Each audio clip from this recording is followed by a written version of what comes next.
आज 25 दिसंबर को महामना मिलन के तहत महामना पंडित मदन मोहन मालवीय जी की जयंती मनाई गई। ऐसे अवसर का आयोजन करना सम्मान की बात थी, जहां सम्मानित अतिथि के साथ महामना के जीवन पर चर्चा की गई। उपस्थित अतिथि रज्जन पांडे, शैलेंद्र राजावत, गुंजन तिवारी, अंकित तिवारी, मनीष महर्षि और अन्य प्रतिष्ठित अतिथि। प्रशांत शर्मा की खास रिपोर्ट।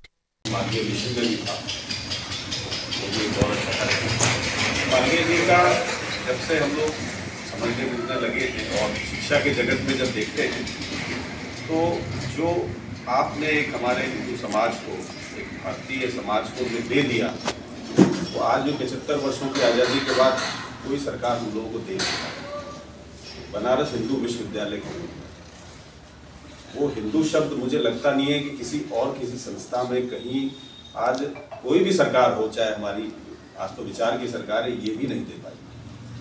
उस जमाने में आपने, जब विपरीत परिस्थितियां हमेशा रही थी, आक्रांता आते रहे थे, अंग्रेज रहे, और आपका एक विचार था, जो विचार लेके आप चले, हिंदू विश्वविद्यालय की स्थापना करी। हिंदू महासभा के संस्थापक थे और संघ में जिनको हम गुरु जी के नाम से जानते हैं, डॉक्टर गुरु गोलवारकर जी को, तो वो बीएचयू में पढ़ाते थे, तो इस वजह से उनको गुरु जी कहा जाता था। तो संघ का कार्यालय जो है, उसके लिए जो जगह चाहिए थी, तो महामना जी ने वहाँ पे प्रदान करवाई बनारस हिंदू विश्वविद्यालय के लिए। तो बनारस हिंदू विश्वविद्यालय के संस्थापक, हिंदू महासभा के संस्थापक और संघ के पद्धति से जुड़े हुए। तो हमारे पास तो बस इतनी जानकारी है, बाकी आप लोग जो है, कोई और चूक होती तो शायद हम उस स्थिति में नहीं होते जहाँ पे आज हैं, शायद हम सरकारी में नहीं होते। भारतीय जनता पार्टी की या जनता पार्टी तो हर पार्टी तो नहीं, संगठन का ही, संघ का ही हिस्सा है भाई। संघ से ही उसको बनाया गया था, संघ के ही लोगों ने उसको बनाया था। 1980 में उसका भारतीय जनता पार्टी का नामकरण हुआ, भारतीय जनता पार्टी के नाम से। अटल जी उसके प्रथम अध्यक्ष बने।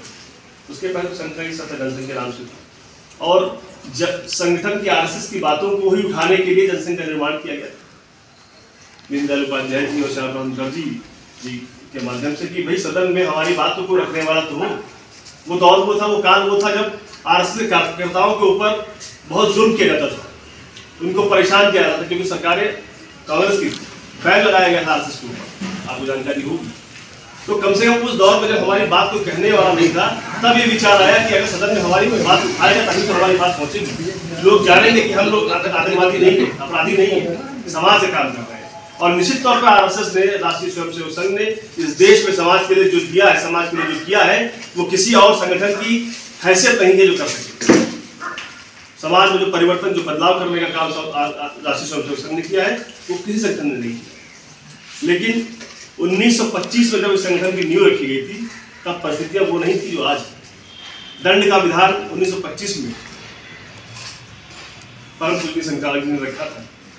आज ये मेरे व्यक्तिगत विचार है जो मैं आगे नहीं करूँगा। आज दंड के साथ में हम लोगों को शस्त्र की आवश्यकता है। उस समय देश की आबादी 25-30 करोड़ थी, इनकी संख्या कम थी, ये 3-4% थे, और आज ये 30% या 28% संख्या में अधिक है। और आप अक्सर सुनते होंगे कि हमारी इतनी संख्या हो जाए तो हम कर लेंगे। अभी बांग्लादेश का उदाहरण आपके सामने, बांग्लादेश में जिस प्रकार हिंदुओं के ऊपर जुल्म हो रहा है, क्या कुछ है उन्हें बचाने वाला? और हादसे बांग्लादेश में हो रहे, घटनाएं बांग्लादेश में हो रही हैं, और यहाँ के अपने हिंदू समाज के लोग क्या बोल रहे हैं, यहाँ भी बांग्लादेश बना सकते हैं, यहाँ भी बांग्लादेश जैसी स्थितियों को हम पैदा कर सकते हैं। 30% तो हम है ही, 70% में आधे विरोधी सत्य भी है। 40-42% वोट मिलता है भारतीय जनता पार्टी को, बाकी विरोध नहीं करता है। वो तो कहते हैं 30 तो हम ही, इनके 20 मिल जाए तो 50 हो गए, फिर करने क्या दिक्कत, फिर तुम ऊंचाई कर लेंगे। ये इस प्रकार का मनोबल इनका है, इस प्रकार का हौसला इनके अंदर है। क्यों?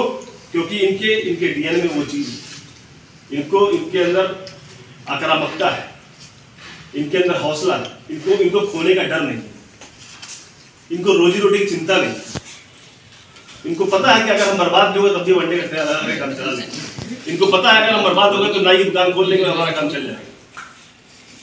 लेकिन हिंदू समाज के साथ विडंबना ये है कि हम लोग रोजी रोटी को पहले ध्यान देते हैं और देश और समाज पे कम। अगर देश सुरक्षित नहीं रहेगा, समाज सुरक्षित